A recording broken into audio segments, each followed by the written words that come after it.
5 जिल्हे म्हणजे पालघर, मुंबई, ठाणे, तुमचं पुणे आणि रायगड एवढे जिल्हे रेड अलर्ट म्हणून दाखवण्यात आलेले आहेत हवामान खात्याकडनं. आणि घाटमाथा, नाशिकचा घाटमाथा, पुण्याचा घाटमाथा, कोल्हापूरचा घाटमाथा, सातारा घाटमाथा ह्या सगळ्या भागामध्ये त्यांनी रेड अलर्ट अशा पद्धतीने सांगितलेलं आहे आणि तशा प्रकारचं आमचं नियोजन चाललंय. एक आहे की काही भागातली धरणं 100% भरलेली असल्यामुळं पाणी त्याच्यातून सोडावं लागलेलं आहे, कारण वरनं येवा येतोय. ज्यावेळेस धरणात येवा येत असेल त्या पद्धतीनं पाणी आपल्याला सोडावं लागतं आणि ते पाणी सोडल्यामुळं पुण्यासारखं आणि पिंपरी चिंचवड सारख्या दोन्ही शहरामध्ये मुळा आणि पवना ह्या नद्यांच्या बाजूला पाणी यायला लागलं आणि त्याच्यामुळे काही लोकांना तिथनं आपण स्थलांतरित केलेलं आहे. त्याबद्दल बारकाईनं प्रशासन लक्ष ठेवून आहे. मी आत्ता पुण्यालाच निघालेलो आहे तुमच्याशी बोलणं झाल्यानंतर. आज मुख्यमंत्री पण पुण्याला येत आहेत दुपारून. पुण्याला एक फ्लायओव्हरचं पण उद्घाटन आहे आणि MKCLचा पण एक कार्यक्रम आहे. तर सकाळी आम्ही सगळेजण त्या अधिकाऱ्यांशी बोललेलो आहे. अधिकारी वरच्यावर आम्हाला रिपोर्ट त्या बाबतीमध्ये करतायत आणि अशा पद्धतीनं तिथंही आम्ही बारीक लक्ष ठेवून आहोत.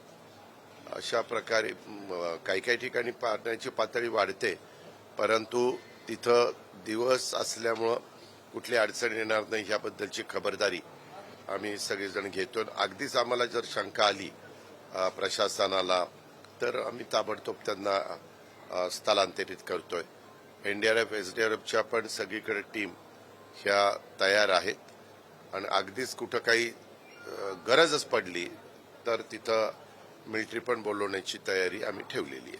दादा, काल कॅबिनेट झाली त्यामध्ये काल कॅबिनेट झाली त्यामध्ये बरेच दिवस जिल्हा नियोजन विभागातर्फे जिल्ह्याला जो निधी दिला जातो, मला राज्याला सांगायचं की आम्ही यंदाच्या वरती अर्थसंकल्प सादर करत असताना 36 जिल्ह्यांना 22,000 कोटी रुपयाचा निधी, तिथली लोकसंख्या, तिथलं भौगोलिक क्षेत्र ह्या काही आम्ही त्याला नियम लावलेले होते आणि त्या नियमानुसार हे 22,000 कोटी रुपये 36 जिल्ह्यांना दिलेले आहेत.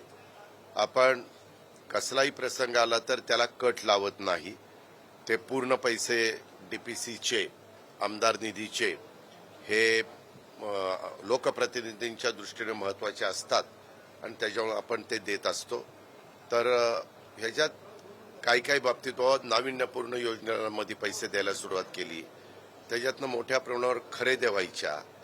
तर खरेद्या करण्याकरता नुसतं नाविन्यपूर्ण योजनेचा उपयोग होऊ नये अशा प्रकारची भावना साहजिकच मुख्यमंत्र्यांची आमची सगळ्यांची होती आणि त्याच्यामुळं त्याबद्दलचा अभ्यास करायला सांगितला.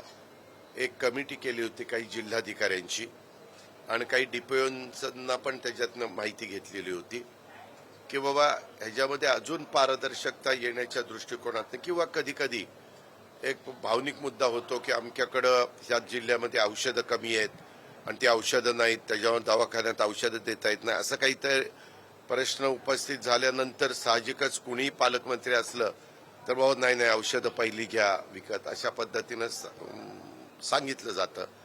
पण खरोखरीच ती औषधं घेतलेली उपयोगात येणार आहेत का, त्याची एक्सपायरी डेट आपण खरेदी केल्यानंतर 2 वर्षांनी होणार आहे का, त्याची गरज काही वैद्यकीय क्षेत्रातले मान्यवर सांगतात त्या गरजेप्रमाणे आहे का, अशा काही गोष्टी पाहाव्या लागतात.